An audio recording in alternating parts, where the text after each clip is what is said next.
there's a trans woman sitting in the audience. This is a true story. This was like a few weeks ago. I did 6 shows that weekend. This trans woman came to 4 of them. Calls herself Daphne. Man, this chick Daphne was in there cracking the fuck up at everything I said about everybody. It was amazing. She was laughing, and it was fun to watch her laugh. You could tell she was letting go with something that was heavy, and she'd throw her head back, and she'd smile with all her teeth. She was having a great time. And the more fun she had, I felt bad, because I knew I had some trans jokes to unload. And I thought to myself, maybe I shouldn't say these jokes because I don't want to like fuck her evening up. She's having so much fun. But then I thought to myself, well, if I can't say it in front of her, should I say this shit at all? So I let her rip. And to my surprise, Daphne laughed harder at the trans jokes than anybody in the room. In fact, everybody in the room would look at her to make sure it was okay. And I got off stage, I was in the dressing room, I was like, man, this is a fucking weird show. I'm sitting in the dressing room by myself just trying to figure out, like, what the fuck just happened out there? Like, why is it that this one woman can't take any of these jokes and Daphne can take all of these jokes? So weird. And then I realized, Daphne used to be a man.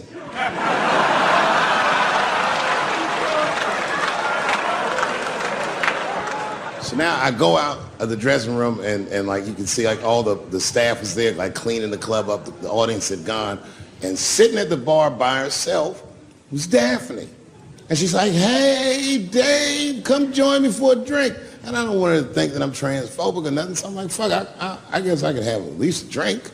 And we get some tequila and we're sitting there. And she was fucking cool. Turns out that Daphne, she wants to be a comedian. She was asking me for advice and I told her advice and all that shit. And then she says to me, she says, boy, you sure do get a bad rap for your trans jokes. I said, Daphne, thank you, but you don't have to say that. I hope I didn't offend you. She goes, no. She said, in fact, I read about you in the New York Times. I said, you did?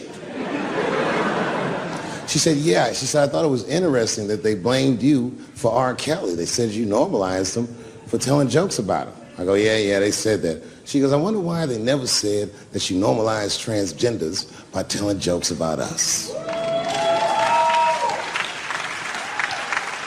And I'd never thought about that. It never occurred to me. And we started making out. And then like, I reached up just to see what it felt like. I was like, what? And it felt like pussy, did it? It was just like, what you gonna do if Trump get reelected? What am I going to do if Trump gets reelected? Probably get a significant tax break.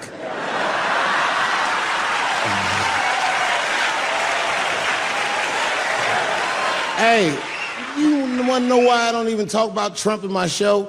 Because that motherfucker is not the hokey pokey. He is not what it's all about. There's millions of people that put him in power, and the ideas that he puts forth are not his own. He's singing poor white people's greatest hits.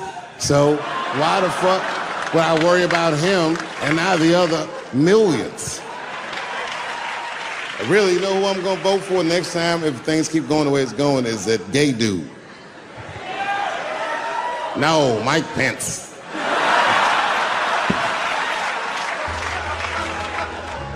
Now this is the same club, the Punchline. This is 15 years ago, and I had just gotten back from my infamous South Africa trip. And I came to the Punchline just to cheer myself up. It's a safe place where I could tell some jokes. And I find out that this comedian I know, Chris Tucker, who's in all those Rush Hour movies, I find out that Chris is in San Francisco too at some charity event. So I call him, I'm like, yo, I just saw you at some charity event. I said, I'm doing a show at the Punchline. Why don't you come by the club after your event? And he's like, cool, Dave. I thought you was dead, nigga. I'll come by.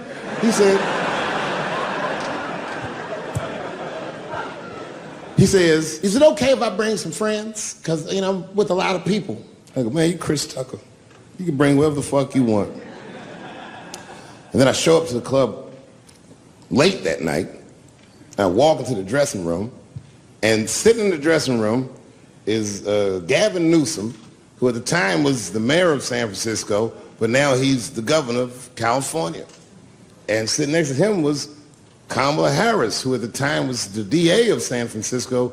Now she's the senator from California that's front-running on the Democratic ticket.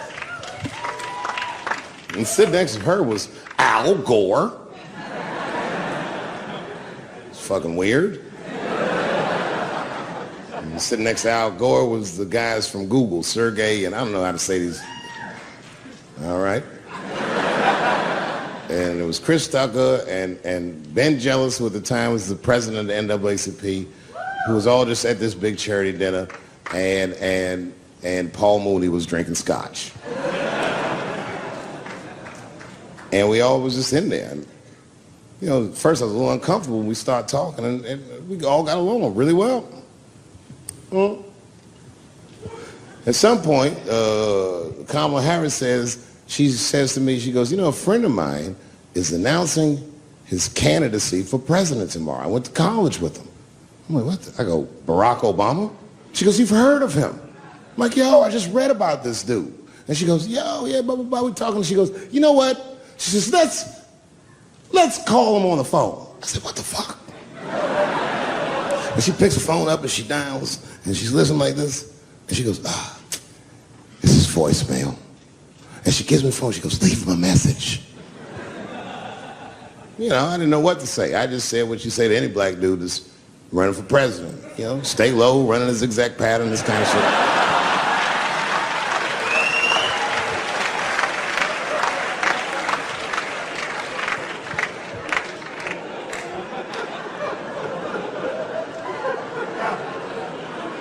And then the last thing I say is, you know what? I said, sir, I really do believe you can do this. Like, man, I'm wishing you luck. Now, next day I wake up and go for coffee at a place called the Embarcadero. It's like an eatery by the sea in San Francisco. And I'm walking to the coffee shop and there's a police line and I can't cross the tape. But then I figure, fuck it, I'm Dave Chappelle, so I go into the thing like this. And the police yoke me. These motherfuckers like tackle me immediately. And I see over the police's shoulder Gavin Newsom. I couldn't remember his name, but I remember the night before I had kept teasing him and saying he looked like Christian Bale, the guy from the Batman movies. So I see him and I can't remember the name, so I'm just like, Batman, help!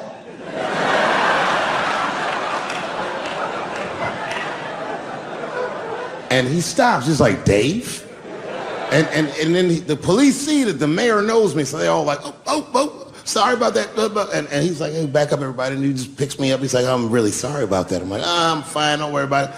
And he's like, listen, I'm here with Prince. Would you like to meet him? I'm like, I know Prince. That's my nigga.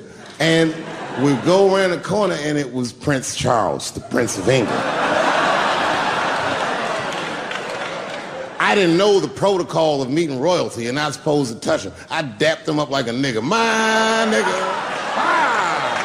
Just hugging him and shit like this, dapping him up. And that nigga was cool too. I was like, it's really fucking weird. And then I was just out there in the upside down, not having no TV show, trying to figure life out. And the election was going on in the background. And this guy, Barack Obama, was picking up steam. This motherfucker was killing it. And I had a chance to go to the last debate on the Democratic ticket, and I went. It's me and Chris Tucker sitting in Myrtle Beach, South Carolina. It's the last three candidates. It was Barack Obama, John Edwards, and Hillary Clinton. Now, Obama's a lot taller than Edwards and Clinton, and he had the center podium. And at one point, they're all on stage, and they start fussing, and Obama goes, look, none of us are perfect, like this. And his hands was like this, and there was light shining behind his head, and the other two candidates was looking up at the nigga, and I was sitting in the audience like, this nigga looks like Jesus.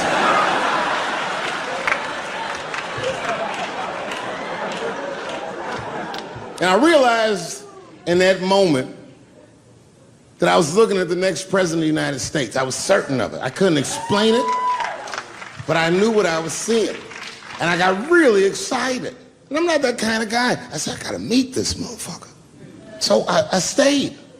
They were all on stage doing interviews, and I just waited. I was waiting and waiting, and then John Edwards was done with his interviews first, because everybody knew he wasn't going to win. And I see John Edwards, and I said, hey, Senator Edwards, I just want to say hi. And that motherfucker looked at me like, I'm like, fuck you, nigga, you gonna lose anyway. And then he left, and then Hillary Clinton just walked by me in one of them Steve Harvey suits.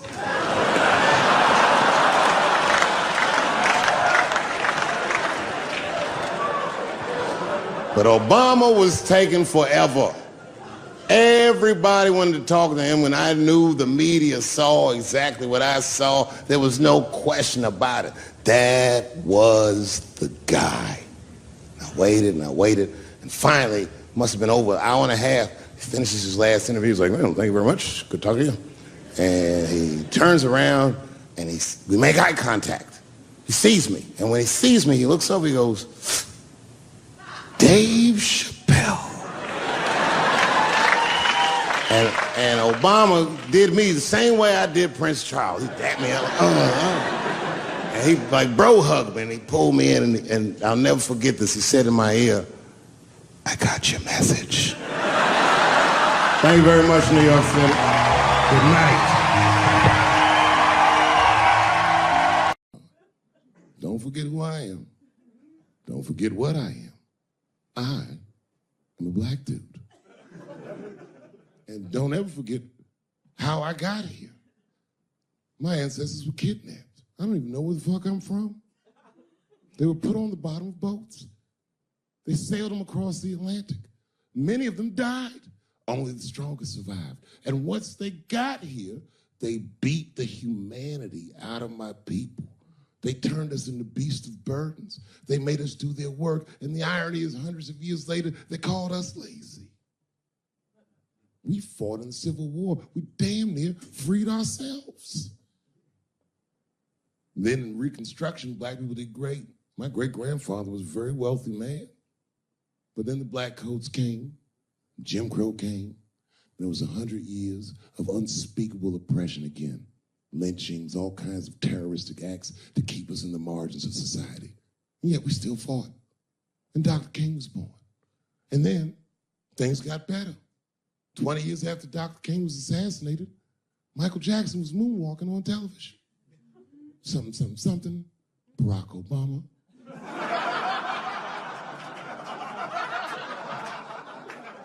And Donald Trump, and now here we all are. 400-year nightmare. Took us 400 years to figure out as a people that white people's weakness the whole time was kneeling during their national anthem. That's a brittle spirit.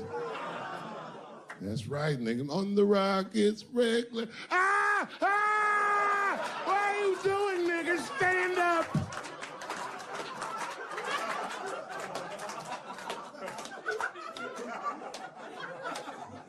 The Vice President of the United States got involved. Mike Pence got involved. He went to the game himself. These niggers will have to stand when they see me. And all them football players looked up in the stands and saw Mike Pence and said, Mike Pence, come on, y'all. Wu-Tang. Bow! Oh! Foiled. Brittle spirit. I could kill every white person in America at one time. You know how I'd do it? I would just wait for the Super Bowl. And right when they sang the national anthem, I'd have O.J. Simpson walk to the 50-yard line with them bad knees. You know, what the hell is he doing here? Oh, I know what he's gonna do. Stop him!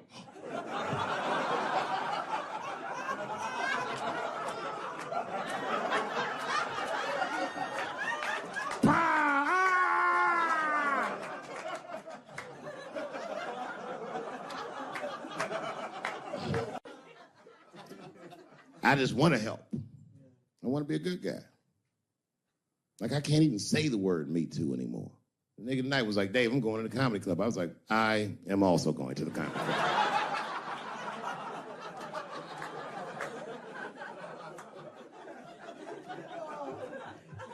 And I didn't even know it was happening, but I guess I became like a feminist in the last 3 weeks because I can't watch porn the same. Like I watch it sometimes, but I can't click on these motherfucking thumbnails, not with those titles. Guy crams young girl in the ass with hard right. I can't click on that. Come on, nigga, give me something I can click on. Dude gets sucked off by a midget. Little person, I say to myself.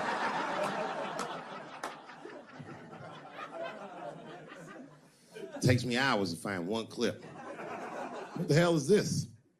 Marginally groomed feminist enjoys consensual sex with vaguely homosexual guy with penis the same color as mine. Click.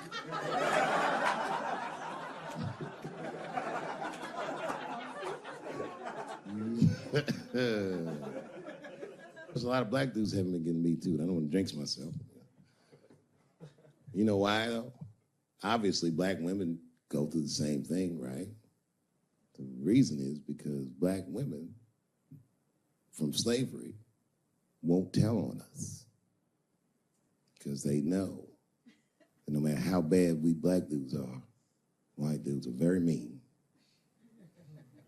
They're scared to see us get punished. My wife is Asian. She'd tell on me in a goddamn second.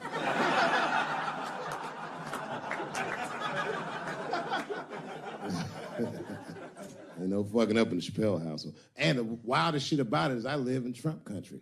I live amongst the tiki torch whites, poor white people. And I'm rich. If it's ever pitchfork time, nigga, I'm in a lot of trouble.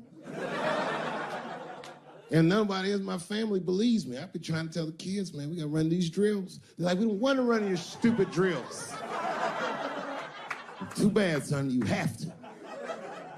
Tiki torch whites come upside, what are you guys supposed to do? Come on, Dad, what are you guys supposed to do? Oh, squint our eyes and stand next to mom. That's right.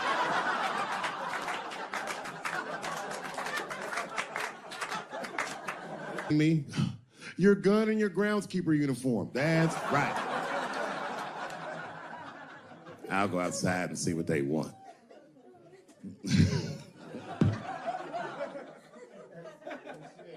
It is wild, bro. Where you from, man? Where you from? New York. You from, what, Manhattan? Brooklyn. You are from Brooklyn, aren't you? You look like you can rob somebody with a hammer.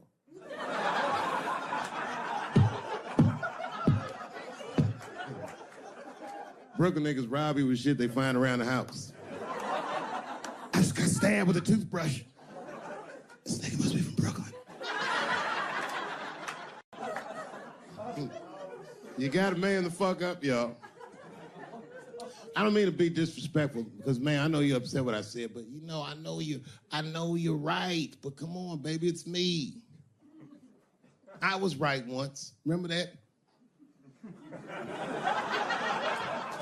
Does anybody remember when I was like missing from show business for 12 years? Remember when I had like this really popular show and I quit? I remember I walked away from $50 million. A lot harder than walking away from Louis' freckled dick.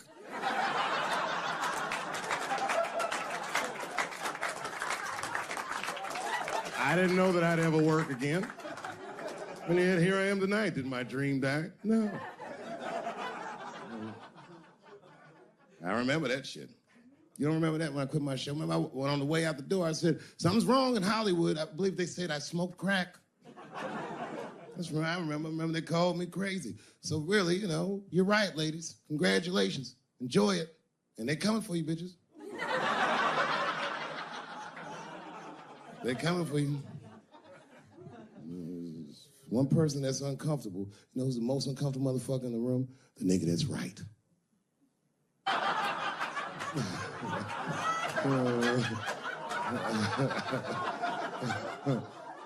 was just walking around like Tom Cruise at the movies, just looking. And ruin the whole orgy by accident. It's easier to ruin an orgy than you think. All you gotta do is wait for it to get kind of quiet and then go, ew.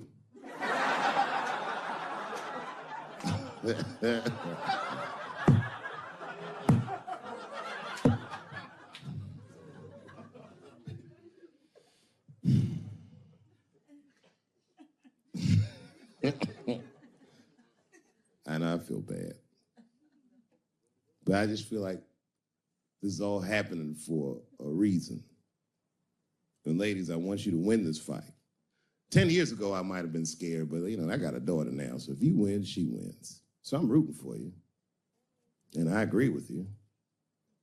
At least ideologically, I do. I don't know if you're doing it just right, but I mean, who am I to say? I don't think you're wrong. I just think that you can't make a lasting peace this way. You got all the bad, but the minute they're not scared anymore, it will get worse than it was before. Fear does not make lasting peace. Ask black people. And that's what it is. What this city really needs, without irony, I'll say this, the cure for LA is in South Africa. You motherfuckers need truth and reconciliation with one another. Because the end of apartheid should have been a fucking bloodbath by any metric in human history, and it wasn't. And the only reason it wasn't is because Desmond Tutu and Mandela and all these guys figured out that if a system is corrupt, then the people who adhere to the system and are incentivized by that system are not criminals. They are victims. And that the system itself must be tried. But because the how systems work is so compartmentalized as far as information, the only way we can figure out what the system is if everybody says what they did. Tell them how you participated. Because men want to help, they're just scared. Because Ben Affleck tried to help. Hey, what happened to these ladies is disgusting. Oh, nigga, you grabbed a titty in 95. All right, fellas, I'm out. Fuck that, I ain't helping. I'll tell you what happened, but I can't say it directly. There's a book, to me, that encapsulates my entire experience before I left the show. And the book is called Pimp. It's written by a guy named Iceberg Slim. Here, bring it up here. This is Matthew. Matthew is from France. He's white. And yet, he has an original copy of this book written by a black American who was a pimp in the 40s. Iceberg Slim, his real name was Robert Beck. He got the name Iceberg because he was in a bar in Chicago and there was a shootout in the bar and a bullet went through this nigga's hat and he still finished his drink. Pimps love shit like that. They say, man, you ice cold. And he said, I like that. And it stuck. This book is so heavy in the front. It has a glossary of pimp terms because the ideas are so foreign to the American ears. For instance, do you know what the phrase mileage on a hoe means?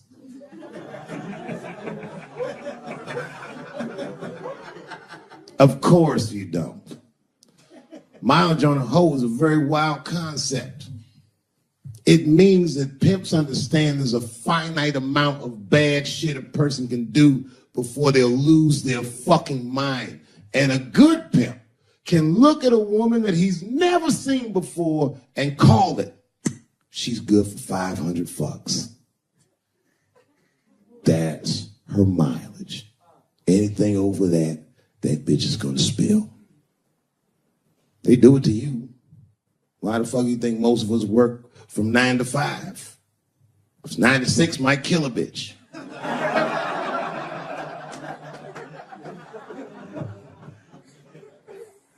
Iceberg Slim was the one that broke down what a bottom bitch was. Does anyone know what a bottom bitch is? Anyone? What's a bottom bitch, sir? It's your prostitute that's the best out of all of them, that brings in the most money.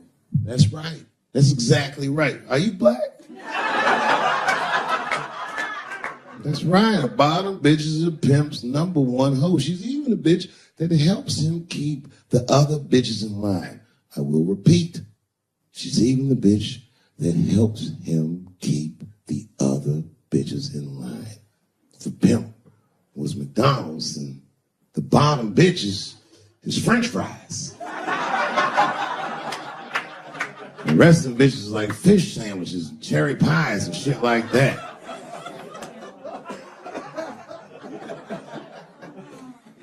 Iceberg Slim breaks down some of the coldest capitalist concepts I've ever heard in my life.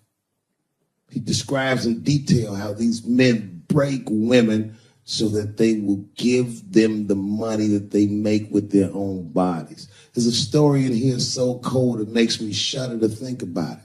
Well, Iceberg Slim is trying to control a woman that he finds uncontrollable. So he asks older pimp how he can rein her in. And the older pimp says, oh, that's easy, Iceberg. All you have to do is beat that bitch with a coat hanger and then run her a bath and give her some pills. She'll be so grateful that you fixed her that she'll forget you were the motherfucker that beat her in the first place. That's some cold shit. Now, at the end of this book, Iceberg Slim tells a story. It's kind of the crescendo of the book. And in the story, Iceberg Slim's bottom bitch is at the end of her mileage. If she was good for 500 fucks, she was at 498. She was bubbling. You could see it. She was going crazy. She started saying all kinds of shit. Oh, I always wanted to be in circus. Circus, this bitch is stupid. I can juggle too, you know. Juggle? He had to let her go. It's hard to let her go. A bottom bitch go. And he wasn't ready to let her go because his organization couldn't handle losing her. But she didn't know that. She didn't know how important she was. So what he did was he called her to a diner. He said, look, bitch, you and I gotta part ways. She said, fine, motherfucker. I don't need you anyway because I know somebody at Ringling Brothers. She was like, all right, bitch, whatever.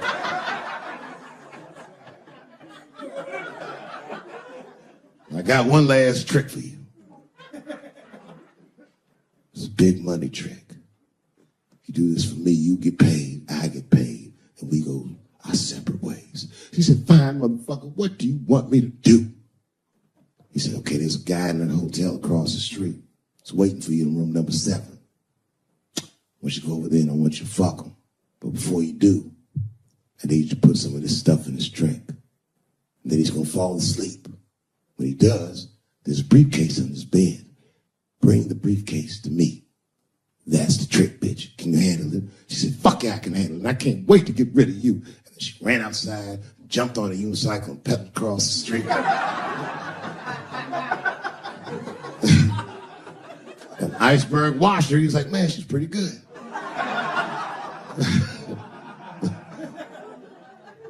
Man, if I never jerked off in her face, maybe she would have been in the circus right now.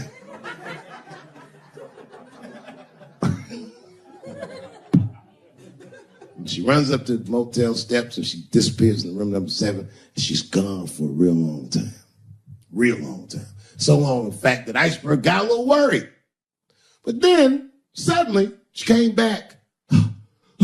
He said, what's going on, bitch? Where's the briefcase? She said, I didn't get it, Daddy. He said, what do you mean you didn't get the briefcase? Bitch, what's wrong with you? She said, oh, I did everything you said, but that man don't look right.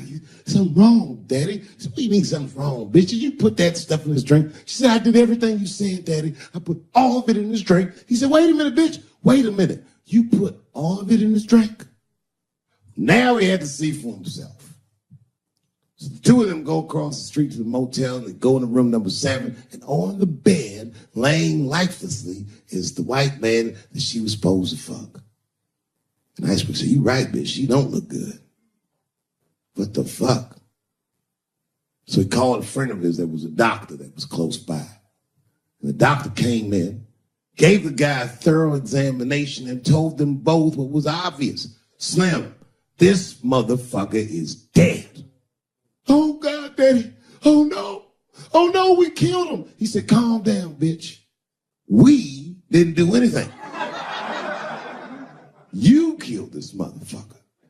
And then he reached under the bed and he grabbed the briefcase. He popped it open. It was filled with money. More money than any of it ever seen.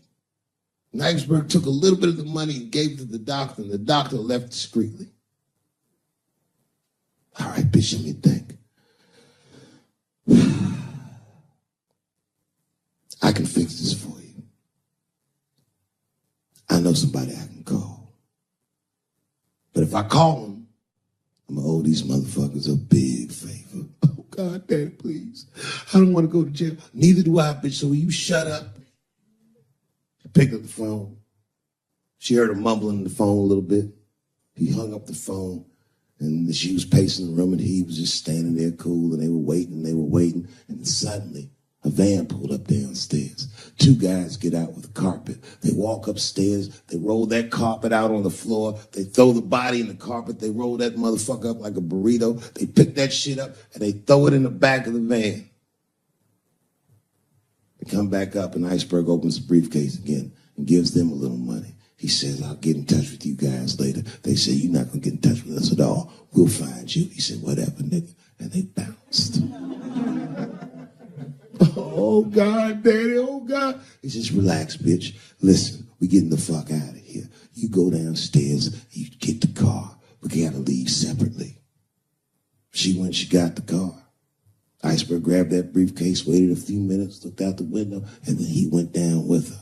They both got in the car, and they drove off. She was a blubbering mess. Oh, you did all this shit. He said, I told you, bitch, we didn't do anything. You killed a motherfucker, and I cleaned him up. And now we got us a secret, okay? Now, I know I'm not going to tell, bitch. It's you. Oh, no, I ain't going to tell. He said, all right, baby, cool. I'm going to need you to stay with me for a while till this shit cools down. She goes, okay.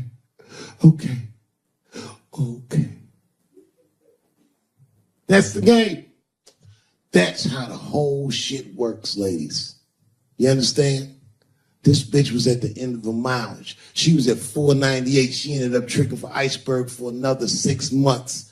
She must have turned another 200 tricks for him. Do you understand? That's some cold shit. And the cold shit about it is that the dead guy on the bed wasn't even dead at all.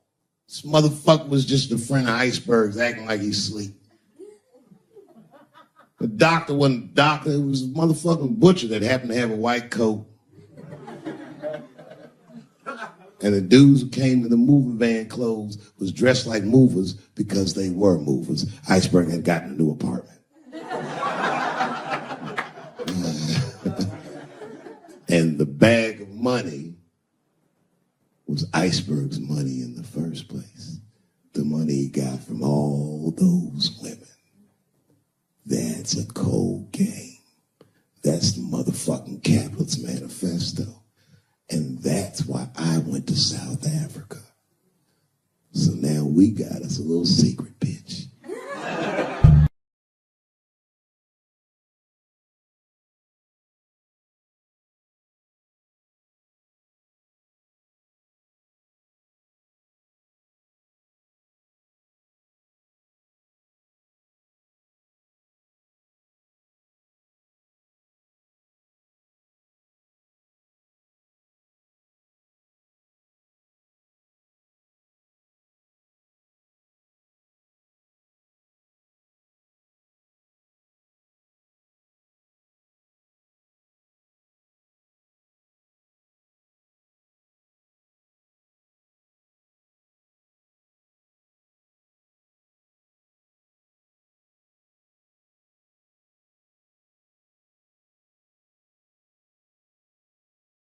Dave Chappelle is here. His sketch comedy show has been called the funniest half hour on television.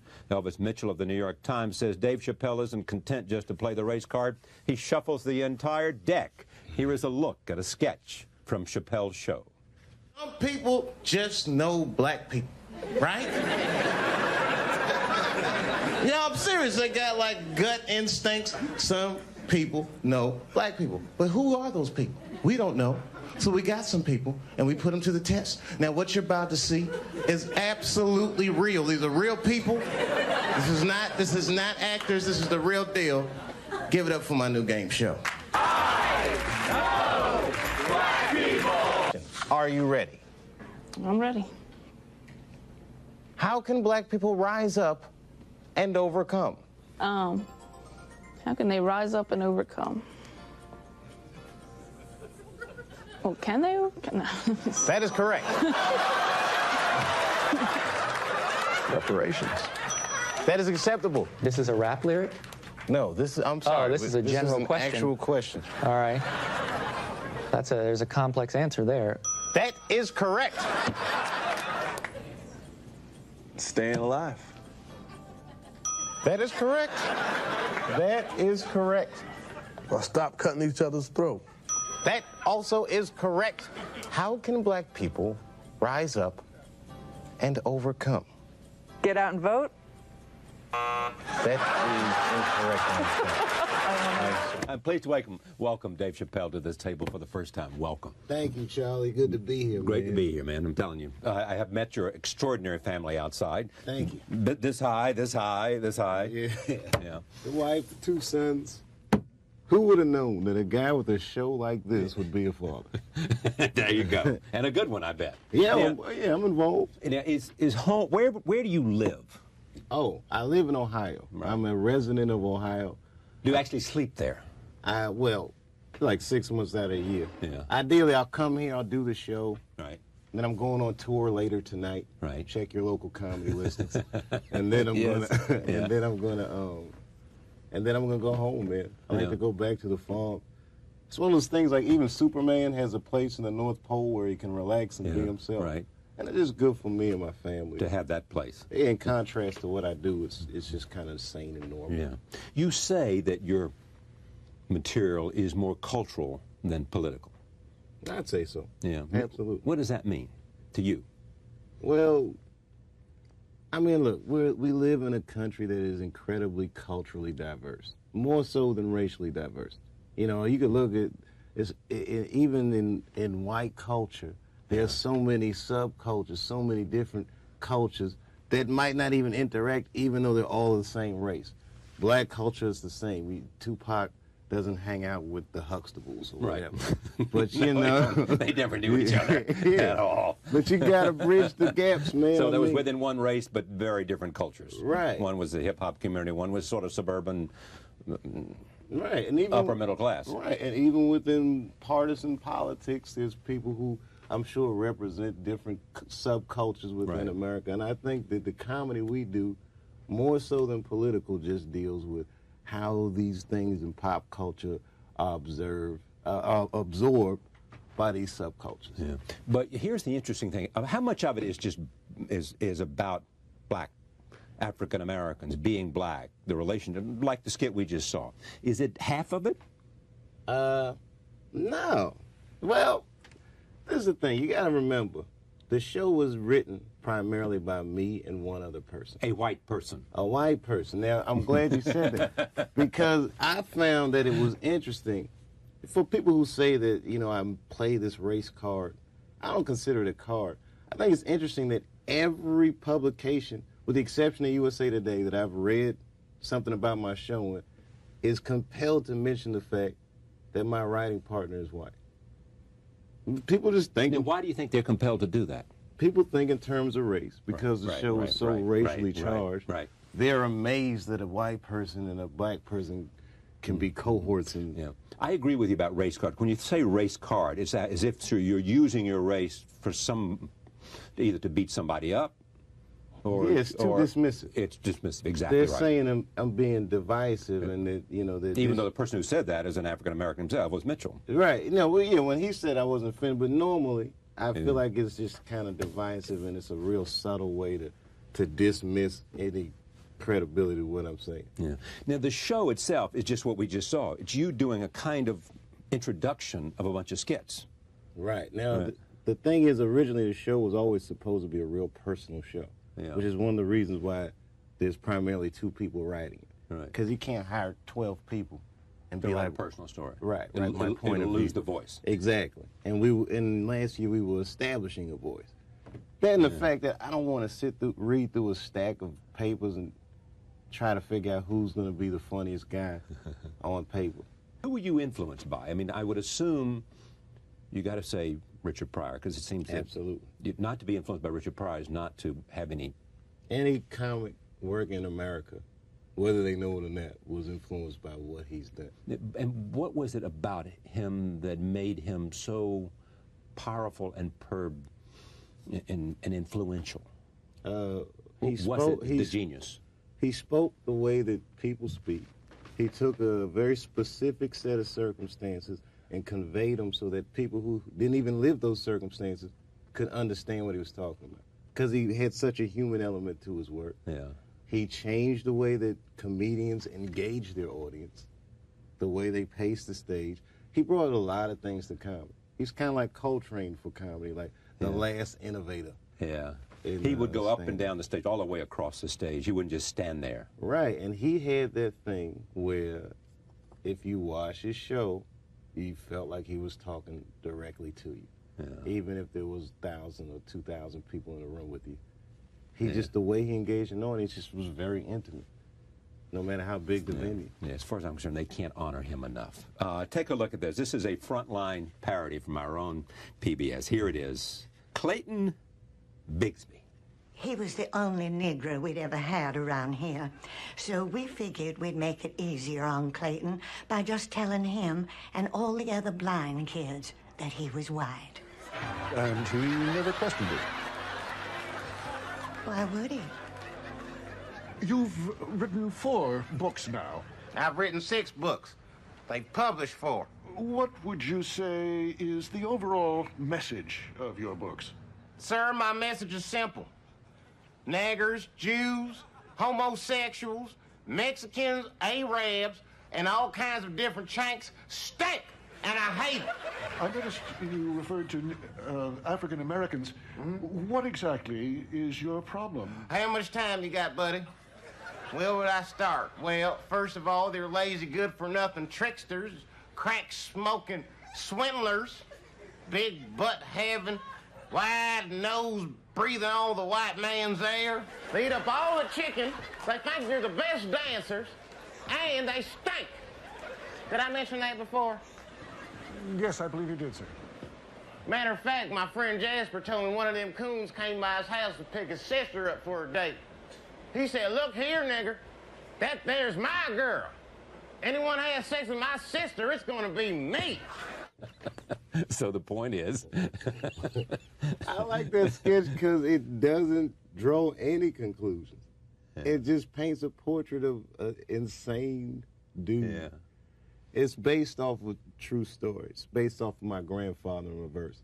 In reverse? Yeah, my grandfather, if you saw him, he looks like a white man. For all I know, he is a white man. Right. He was born in a white hospital in 1911, so at least one of his parents were white. Right. As far as he knows, he's a black person. He's blind from birth. He was raised in black neighborhoods. He was told he was black. Right. He lives a black person's Well, life. here's somebody who's told And they were he's white. told the opposite. Right, right. So I just figured, what if someone... The idea of using the N-word so much, is it simply because is there some goal in doing that? Absolutely not. None. Nah, you know... If you use it so much, it'll somehow take away from the... I think that's a byproduct of it. You know, see, I've been to entire symposiums on, like, the appropriateness of this word. Right. And I have never in my life experienced a word that draws so many different feelings out of people, black and white, you know. But white comedians can't do it. Absolutely not. I mean, they'd have to be really inventive and careful. Lenny Bruce did it. Yeah. Lenny Bruce made a good point about it, about the power that people give words. Richard Pryor used it. Richard Pryor used it. Richard Pryor wasn't making a point. That's just the way he was using spoke. the vernacular he knew. Right, exactly. I don't think there's anything wrong with that. You know, there are people that speak that way. That's one of the subcultures in America. Right, it's a rather large subculture. And it's spoken more among African Americans than it is among and any other culture. Right. So the subculture that is in the top upper echelons of these media machines might deem it inappropriate for use. Meanwhile, people who consume their products on the street say it all the time. They know in what context to say it. They know who and when and why and where they're saying it. And just because the people who own like, where am I supposed to go to be myself on television? But you'd be offended if you walk out of this building and somebody says something to you using the N-word. Absolutely. I'd be fighting mad. You bet. Because see, if I see another black person, you're not using, and I greet him that way, I don't think he would assume that I was trying to offend him. If a white person greets in that way, it's either A, it's malicious, it's bringing up this, right? It's bringing up whatever the history is, or B, it's just insensitive and inconsiderate. Or C, stupid. Oh yeah, just C, it just stupid. doesn't know. Right. Yeah. There are a few white people out there, I'm sure, black friends, that say that with their black friends right. with no consequence. But that's in the confines of their own personal friendships. Right, exactly. All right, take a look at this. This is a sketch that examines what it would be like if a white Ozzie and Harriet family had an unusual last name. This is my favorite. Is your favorite? Yeah, all right, roll tape. People come up to me like, white people come up to me like, man, that sketch you did about them niggers, that was hilarious. Take it easy. You know, I was joking around. You start to realize these sketches in the wrong hands are dangerous. You know, and that N-word is a doozy, especially for us black folks. You know, a lot of different feelings come up when they hear that word. But I'm thinking, is it because that black people actually identify themselves as N-words? No, I don't know. Maybe. But what if we just use the word for other people? Would it be so bad? I don't know. So I made a sketch. It's about a white family whose last name happens to be nigger. That's all. Let's see how offensive the word sounds to me.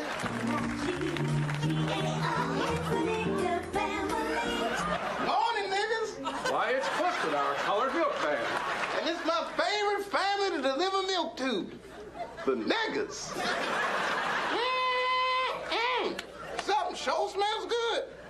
You niggas cooking? We sure are. There's some leftover bacon if you'd like some. Ooh, not for me. I know better than to get between a nigga and their paw. Might get my fingers bit. Here you go. I hate to bother you about this, but, well, you didn't pay your bill last week. And I know how forgetful you niggas are when it comes to paying bills. Golly, Clifton, it slipped my mind. Here you go. Sorry about that. Oh, nigga, please. Nigga, please. And one of your favorites. I love that sketch. You started performing when you were 14? Yeah. Yeah. I started real young. It was one of these things where when I was 14, there was an article about Bill Cosby in Time magazine. And I was writing a book report on him. And in reading about the guy, I realized that being funny was a marketable skill. Like, I realized this guy came from nowhere. Yeah. And he was like a billionaire. Yeah, exactly. Just from telling jokes. Yeah. That's what I'm going to do. It was one of those things. And I just never stopped. Well, but did you have a natural instinct for it, or did you simply say, you know, if I get in there early and I work my butt off, I'll be okay? Comedians are born. There's some. Are they really born? Yeah. Now, there's some guys, look, I'm going to tell you like this. With the run the risk of sounding cocky, right. I have a natural ability for this that not every guy necessarily has. Some guys I see that are real funny that work tremendously hard to be that funny.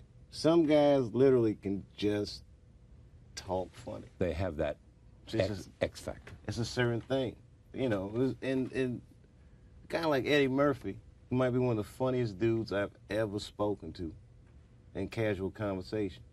And I mean, this guy is just like his talent is enormous. Like if you meet him, you forget. Okay, you're one of the biggest grossing comedy stars of all times in the world. He is incredibly funny. Yeah. There's another guy that works real hard that'll get a sitcom or he'll get a shot just by merit of showing up and by putting the work in. He'll get a shot, but he'll never be like Eddie Murphy. Roll tape. This is a sketch in which you get a call from Miss Oprah.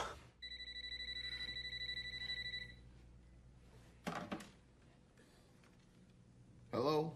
Dave, it's Oprah. Oh. Hey, what's up, girl? Look, Dave, I'm pregnant. Are you sure it's mine? No, Dave, listen, it's yours. Gotcha, bitch. What? Hold on 1 second.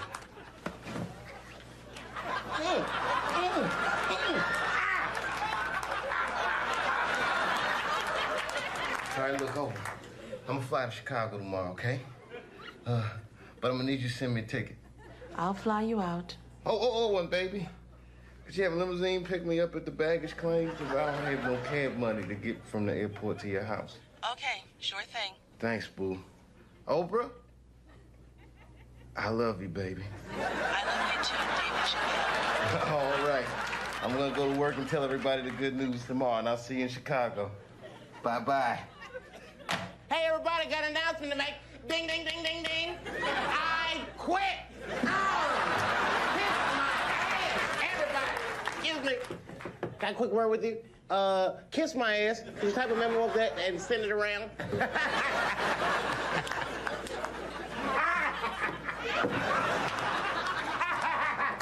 I quit. Dave, what's gotten into you? Oh, Sally, it's not what's gotten into me. It's what's gotten into Oprah. My seed, son.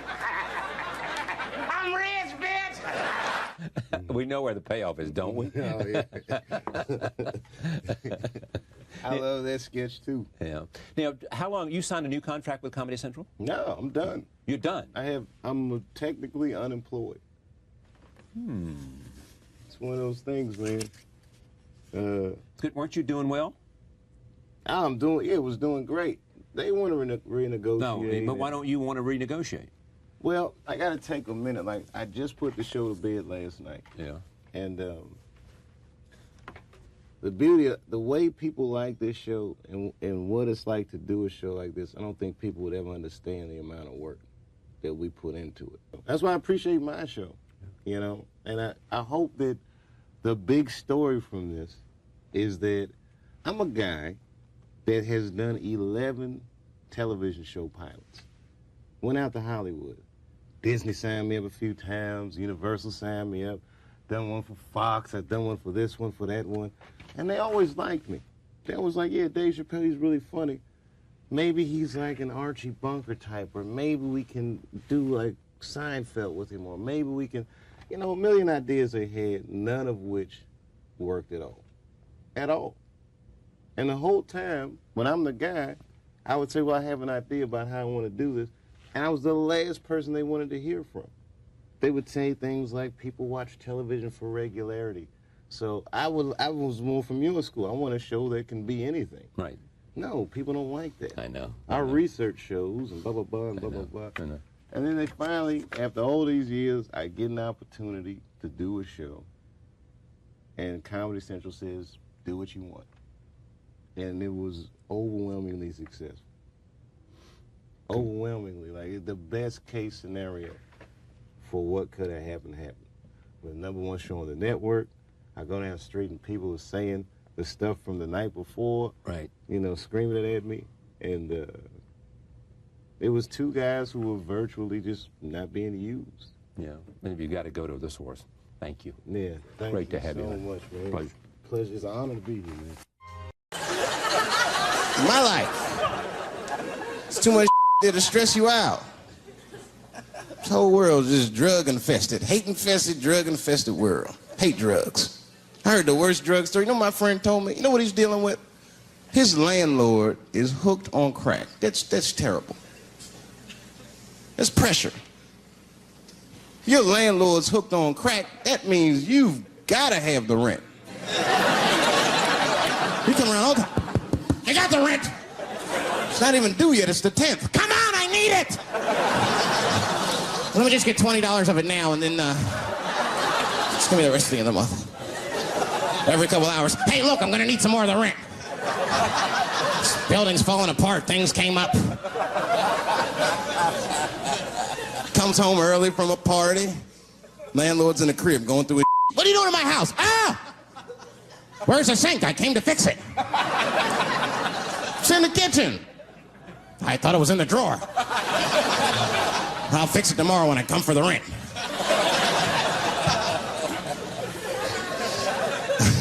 You know what I hate about drugs? I hate when like people my age and older get hooked on crack. I hate that. You're too old to be experimenting with the drugs at a certain point. You should be past that. You ain't doing it by a certain point, you just miss it. Drugs are really for old people anyway. You 75, you've earned the right. If I was 75, I'd do coke, heroin, everything. I wouldn't give a I'd be walking down the street, they'd be like, boy, that old man is tripping.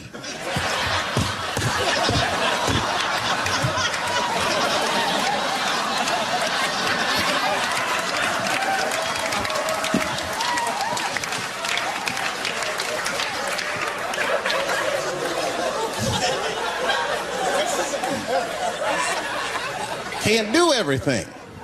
Maybe weed. If you're gonna do something, do a little weed. Smoke weed. Weed's not as bad as everything else. Weed is a background substance. You know what I mean? You can smoke some herb and still function. And you ain't crisp, but you'll function. Nothing higher than weed, though. I made that mistake one time. I was at a party, some guy gave me some. He's like, here, man, take this. It's mushrooms. I took it, I forgot all about it, you know. Then a couple days later, I found that in my pocket. I'm thinking, why not? Because I'm thinking it's like weed, some background. I planned my whole day out like it was weed. I'll chew this up, then I'll go to the barber shop, get my hair cut, and then I'll see a movie.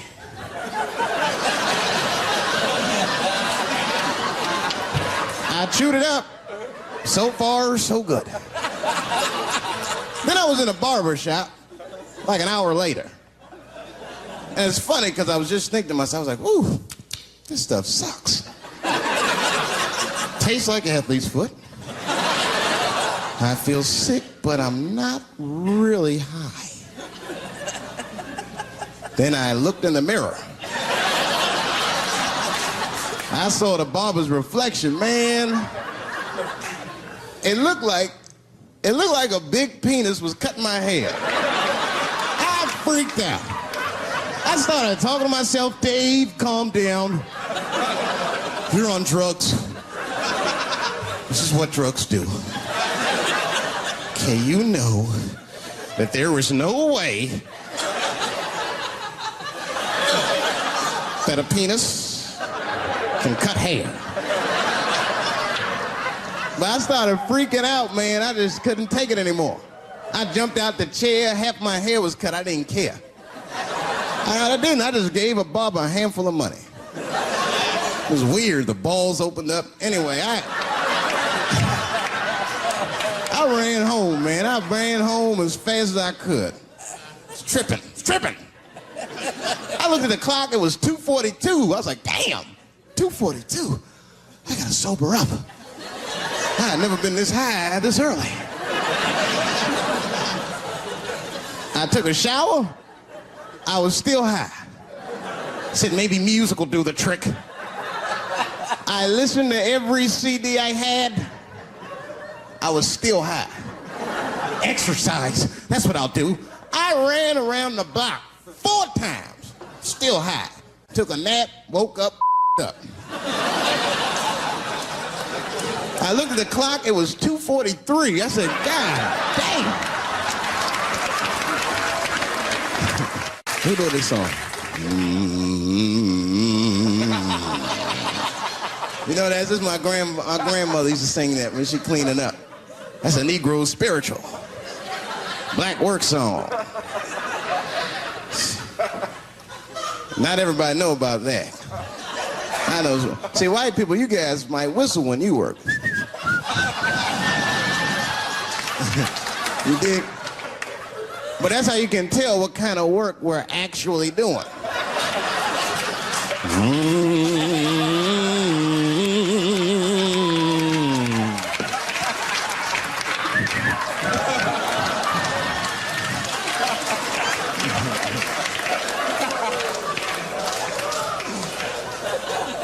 I study that kind of I do anything that has to do with race. I read a little here, see a little there, and I travel. That's always good. Traveling has made me a racism connoisseur, if you will. You know, it's different from region to region. Anyone ever been down south? So you guys know what I'm talking about. And the racism down there is just, it's perfect. It's due to a perfection. It's comfortable, it's out in the open. There are no secrets in Mississippi. Everybody knows the deal. Morning, nigger. Morning, sir.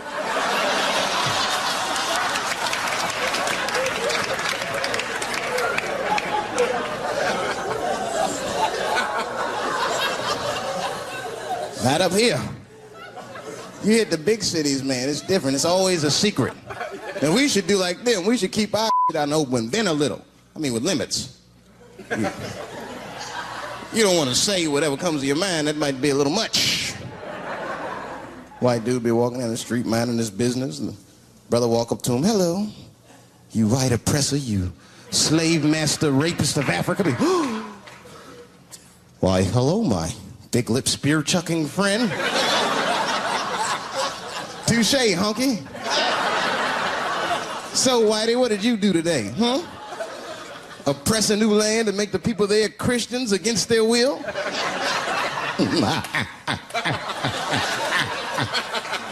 What did you do, fellow? Burn those big black lips on a crack pipe as you missed your job interview? Easy, Whitey, you're cutting deep. All this chit-chat has got me thirsty. If you will excuse me for a moment, I'm gonna go to the Korean store and get something to drink. Ching-a-ling. Hello. You slanted-eyed, ruining the economy in our neighborhood by opening stores and taking the money out the community. Chink. Well. Good afternoon, you browse around but never buy anything. Suspicious looking nigga. After a while, that might be too much.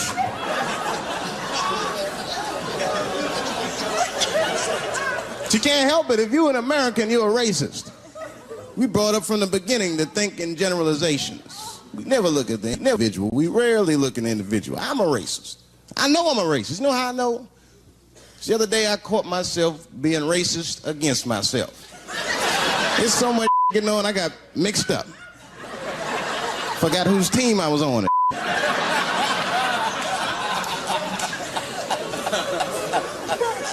One time I was reading the paper, man, this story came on about this guy was suing a department store because they wouldn't let him play Santa Claus, you know, because he's black. And I was actually like relieved when the department store beat him. That's bad. But I wasn't ready for that. I wasn't ready for the idea of a black Santa Claus, man. That would suck. So we wouldn't get our presents to the 28th, 29th. Sorry I'm late, kids. Santa got caught up with some in Vegas. I had to sell some toys to get back, shit. Where them cookies at?